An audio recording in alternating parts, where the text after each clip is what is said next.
Hello, everybody. We'll give it just another minute or two to see who else might sign on today.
Okay, well, we'll start talking, and if others sign on, that's great. I know for some people, just it's too much right now to try to be in class, and I completely understand that. And so I'm gonna.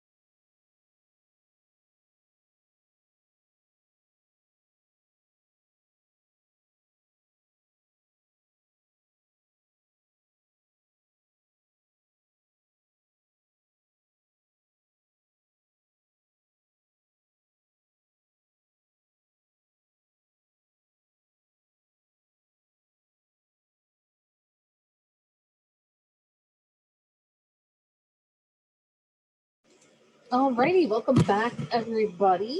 I know that this assignment was more challenging than others for some of you just because of problems viewing this last time. So I completely understand, and if you just need to talk about things more generally, that is obviously fine. So I am going to screen share just so everyone can follow along. Ta-da. And we'll start with group one, covering the first question. So, what examples of police stress did you see in the episode? So we basically mostly talked about how, basically what they needed to prioritize, juggling work and home life and personal life. So we just said there was probably a lot of internal stress that they couldn't manage with the job and what they were being told to do, especially with the new boss. And that could have caused some anxiety for some of the workers. Yeah, certainly. That makes sense because, this guy's first day on the job, right? And he catches this murder that makes him throw up, and then he's dealing with this really interesting partner. So yeah, I think that too. Anything else? Anyone else? They did a really good job covering most of that. Yeah, I would say the only other thing that y'all didn't mention that I would say is, being understaffed, right? So they've got this rookie they're trying to get trained up. And then until the end of the episode when they hire the guy from narcotics, right? The one detective is riding alone because she also doesn't have a partner, right? So that can lead to issues like you saw when she had her car crash. Luckily the other detectives were close so he could get her out, right? But in theory, that could have been more problematic without someone there. This is why sometimes when you see someone pulled over, you'll see like 2 police cars instead of 1, just so that person has backup. But of course, not really covered in this episode, but certainly something that can lead to is, again, excessive use of force, right? So. All right, group 2. If you had evaluated Detective Hill, the rookie detective, in a pre-employment evaluation, what do you think you would have found, and would you have approved him? I think We noticed. Oh, no, Carly. you got it. We noticed that he couldn't really handle things under like stressful situations really well.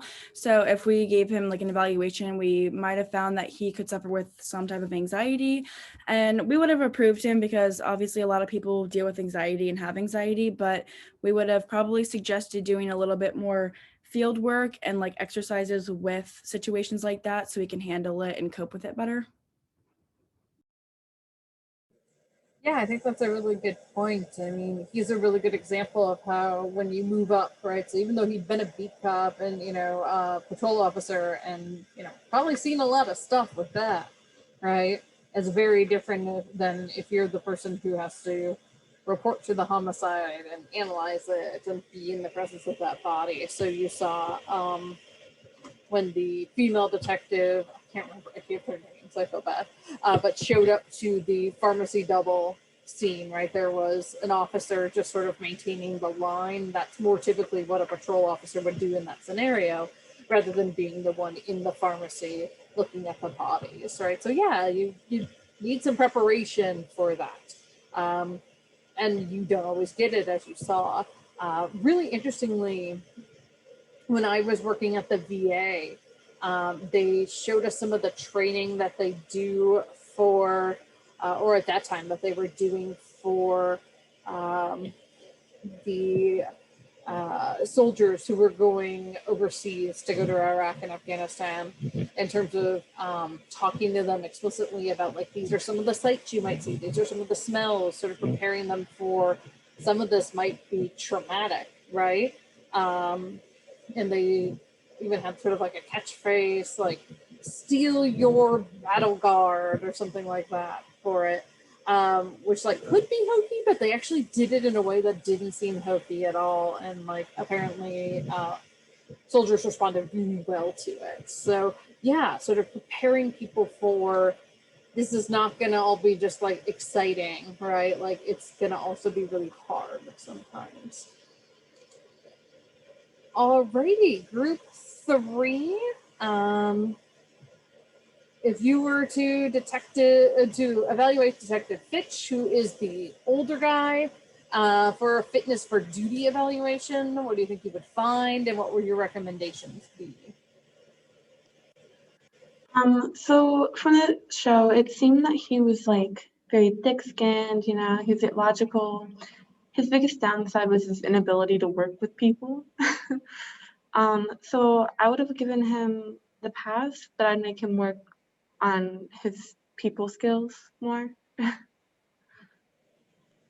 Yeah, I think that's a really good point, right? So like maybe working with him on interacting with your coworkers, right? Don't call them when you're right next to them. I mean, that was just so interesting, but that's how he felt comfortable actually talking to him, right? He seemed fine though when he was with the other people, right? So like when he was doing the death notification, I thought he was doing a really good job. And when he did the hostage negotiation, he also did a great job. So yeah, it's sort of interesting that he like sort of switched in and out of it. But yeah, I think that's a very fair assessment of him. Alrighty, group 4. Let's talk about the hostage situation. I believe this was one of the groups who like they all had trouble viewing it. So we're just talking about it more in general. So tell us what you found in the textbook about the hostage situations. Basically, what we saw in the textbook is that hostage negotiation can be really tricky because you're suddenly in this really high stress, tense situation, and you have no idea kind of what this other person's motivations and intentions are. So you're trying to piece it together as you go. And an example that we talked about was that a lot of times you use like you bring up ideas of self-preservation and like their families or blah blah blah to kind of like calm them down and like see outside of the situation that they've created. But for people with like terroristic intentions, they don't really care about that because they may be planning to sacrifice themselves anyways, or they believe that this cause is bigger than their families, so that kind of method of interacting with them wouldn't be effective really at all. And then, but across the board, it's really important to maintain open communication with them and to keep it like as low key as possible so that you're not, adding fuel to the fire. And if you like piss them off or are coming at them from an adversarial perspective or like position, they may just like not want to talk to you at all. And so then you have no idea what's going on because most of the time there's some kind of physical barrier in between the person and the police anyway. So you may not know what's going on at all at that point. Yeah, that's all very, very good points. Yeah, that it's often, a wall, a door, right there inside, you're outside. I think like, one of the worst ones was I don't know how much you would define it as a hostage situation, but the standoff at Waco, right, which went on for hours, days, I think. Yeah, so like wanting to keep that line of communication, and they showed that in the show where the guy who was doing the negotiation just wasn't doing a great job, and so the guy who had the hostages just like chucked the cell phone out the window, right? So there goes your line. And yeah, that you want to establish that communication, keep that person communicating. You want to get them talking about their family, things along those lines, which is what Fitch did once he went in the house. Maybe not surprisingly to you all, it would be very rare for a homicide detective to suddenly take over as negotiator, right? They're very highly trained and would probably be doing just fine. And certainly they would never let someone just wander into the house without a vest or anything with an armed hostage situation. But yeah, I think that it really does hit on some of these things, like wanting to buddy up with them. So Fitch shared that like he like made up this story about when he felt that way, and the rookie asked them, did that really happen? Was that true? And Fitch said it was true at the time, right? Like he just made it up to try and buddy up to him, to try to like maintain that communication. Great job. Okay, group 5. Let's talk about improving community relations.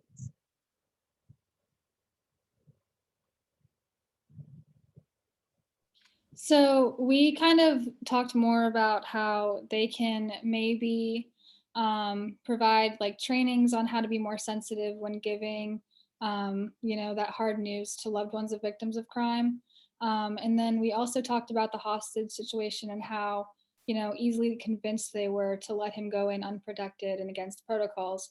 So we think, it'd be important to have, training on these tough situations so that they know how to handle them better and know how to go about when somebody's trying to be the hero of the situation.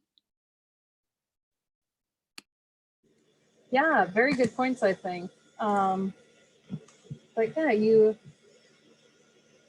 want to obviously like establish yourself as someone they can trust, right? But that sometimes means also protecting yourself, I guess is the word I was looking for. Yeah, and we're actually going to talk more about police community relations on our slides here. So we still have a couple slides from this PowerPoint to go over. So let me reopen it, and then we can cover those. So I have the wrong PowerPoint open for this class, so not that helpful. Ta-da! Okay, so we're just actually on the last slide, but the last slide has a lot of information on it. Okay, So, hostage negotiation, we touched on, and again, you saw it there. The group did a really good job describing all the steps you want to take. I think this show does a great job showing sort of police stress as well. You saw sort of the people who are in different stages of their career dealing with stress in different ways, right? So like there's the one detective who is trying to buy a house in Italy, right? And so he's trying to retire, and so this is what he's going to do is he's just going to move out of the area, right, to retire. And then there are other folks who are just like excited about things, like the rookie, and then at the end when they make the narcotics detective part of the homicide team, he gets excited about it too. So according to studies of stress in police, there are 3 categories most commonly encountered. The first is physical and psychological threats, so being physically attacked. Again, we saw this at the end of the episode with the rookie being shot. As I said, for those of you who were still there and still able to hear me at the end of class on Thursday, in the series, he survives that wound and he ends up in the same hospital with his wife, and they sort of like roll his gurney next to her for the childbirth. I mean, clearly that wouldn't always happen, but it's kind of a nice way of portraying things. Evaluation systems. So, looking at things like negative press and things along those lines, and the pressure to avoid negative press being problematic. And then organizational problems and lack of support. So bureaucratic hassles, right? How much paperwork do you have to fill out? Is there adequate paid time off, right? Things along those things. Yeah, they can't really see me, bud, when you do that, but that's okay.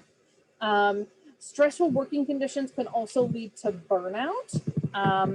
So burnout is a syndrome of emotional exhaustion, depersonalization, and reduced personal accomplishment. Sorry, he's on my notes. And reduced personal accomplishment that can occur among individuals who work with people in some capacity. So, for example, mental health professionals, doctors, nurses, anyone who is interfacing with the public can get burnout, can experience burnout, basically.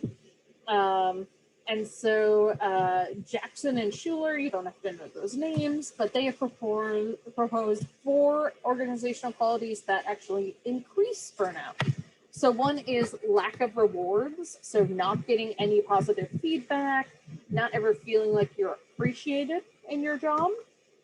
The second is lack of control over job demands, so feeling like you have no say in the assignments given to you, and the types of cases you pick up. 3 is lack of clear job expectations, and I think you might have seen that a little bit with the rookie in this episode, right? They just kind of like threw him into it, and he's got to sort of figure out on the fly with this not very communicative partner, right? And then 4 is lack of support from supervisors. And I think the show kind of shows the opposite, right? They do actually have a pretty supportive supervisor. It's clear that she has experience in this department, but that's not always the case, right? So your supervisors might just sort of tell you to like deal with it, things along those lines. I tell the story? I'll tell the story. So when the faculty expressed concern about COVID, for example, we were told by members of the administration, well, you could walk down the street and get hit by a bus and you could die that way. There's that lack of support, right? So we expressed that was not the proper way to talk about this, and hopefully they learned from that. Some of the repercussions of burnout include that it affects your behavior at home. So you might come home upset, come home angry, tense, anxious. You might sort of take out your anger on your family. It's associated with high rates of substance abuse, of domestic assault, domestic violence, and divorce as well. Those are just sort of regarded as occupational hazards of police work, which, we should never just think of the things like that as occupational hazards of anything, right? So how do we help people not have burnout? Well, officers can be given greater flexibility in how they respond to demands. Team policing is another big thing here. So this is a partial shift of decision making from a centralized authority to the frontline officers and their immediate supervisors. So the idea is you would be able to make decisions on the fly with the people right there. Many police agencies have developed their own stress management programs as well, or refer their officers to other agencies for counseling to reduce burnout. This is not something we're talking about specifically in this class, but I know that other first responders have similar things. So I actually heard a story on NPR last week where they were talking about firefighters, particularly firefighters in California who've had to deal with the wildfires and the burnout that they're experiencing. And they were interviewing a fire chief who actually introduced yoga classes for his officers. So, you know, there are other creative things you could do. So here's a question for you all. Why do you think officers might be reluctant to go for counseling? And again, feel free to use the chat or unmute yourself. I feel like they're gonna think that their fellow peers will think different of them if they go. Think that they're Yeah. crazy, think that they have problems, or that they're not equipped to handle what's going on in the field. That's a huge part of this, right? A big part of working within any kind of agency like this is to show your own competence, right? And show your own abilities. In some ways, places like this can sort of breed toxic masculinity. They don't have to, but they certainly can, right? And so that might be weakness. Yeah, Tacey just said that. They might think they're weak-minded and feel shame that they can't handle the pressure of their job. And that's exactly what my notes have, is, you know, diminished respect from other officers is a concern, and then embarrassment or shame. And it's maybe not surprising because unfortunately our society as a whole is sort of like this, right?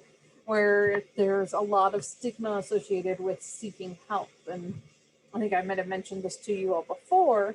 You know, it should be our goal to see treatment for psychological issues the same as treatment for physical issues. Emily, I'm liking what you're saying too. There's a lot of stigma. And when they go to counseling, they might be fearful that it would impact their job opportunities. Yeah. And just to give you all an example, I don't know how this operates in police forces, but I treated a National Guardsman while I was at the VA. So he was active duty. That's unusual for a VA, but we had a reciprocal agreement with the Army base across town. So, and he told me that if he was on psychotropic medication to treat his anxiety and depression, he wasn't allowed to carry a weapon. So they want unmedicated people carrying weapons, right? So it's really sort of a backwards way and almost like punishing people who seek help, right? Which is problematic.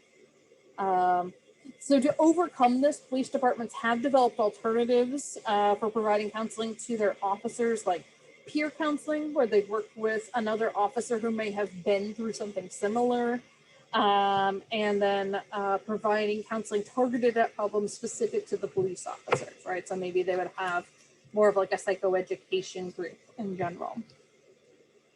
So some researchers have argued about whether or not there's a police personality. And the consensus is that career socialization is a stronger influence than any sort of personality traits or differences in temperament. But they have identified some clusters of traits characteristic of police officers. So cluster ones are isolation and secrecy. So this is that blue wall of silence, not ratting out your fellow officer. And again, this is probably one of the more problematic things in terms of police brutality, to be perfectly honest, right? If you are just going to hide it because you don't want to bring shame on your department, then that's really problematic. And obviously that leads to acquittals and things along those lines. Cluster 2 involves the qualities of authoritarianism, status concerns, and violence. Police officers do tend to be a politically conservative conventional group, although that's certainly not the case. There are certainly police officers who are liberal, right? And I'm sure there are police officers who are like libertarian or moderates in some ways. They're very loyal to one another, and they're concerned with assertively maintaining the status quo. They have a preference for order and security. That's that authoritarianism. And they desire to provide social services to others. Again, with the way the police department is structured right now, their job does often include sort of being a social worker, which can be a challenge. And most studies indicate that as a group, police officers are healthy in their adjustment, but have a highly stressful occupation. So certainly there could be people who come in who somehow bypass the screening or slip by, who do have these personality traits that are not great. But honestly, it seems like a lot of it is stressful conditions. And we see with other professions that also have these high stress situations, again, not all of them have the tools to just kill people, right? So here's the difference. But other professions, we see similar patterns, right? Now, in terms of the community-based policing, we just talked about with question 5. So during the last 25, 30 years, citizens groups have become increasingly critical of the police. And their 2 types of concerns are the manner in which they perform certain duties, like arrests and interrogations. And sort of intertwined with that is the second one, which is the prevalence of police brutality, which we've been alluding to this whole class, really. So how do we improve police community relations? And part of this effort is to reduce those problems, reduce police brutality, and try to make arrests and interrogations more humane. So one of the ways is community-based policing, where police officers develop a proactive problem-solving approach with active collaboration from local citizens. And the citizens will support the police in the effort to combat crime, promote safety, and enhance the overall quality of neighborhoods. So I believe your book gives a case example of Chicago. So their version includes orientation, so developing partnerships with community organizations. It also includes increased geographic responsibilities. So officers regularly walk a beat. They all walk the same area every day, say, or every time they're on shift. So they get to know, like the guy, I don't know if they call them bodegas in Chicago, right? The guy who runs the corner store, and the person who runs the coffee shop, and the guys who always hang out playing chess, right? So you start to build those relationships.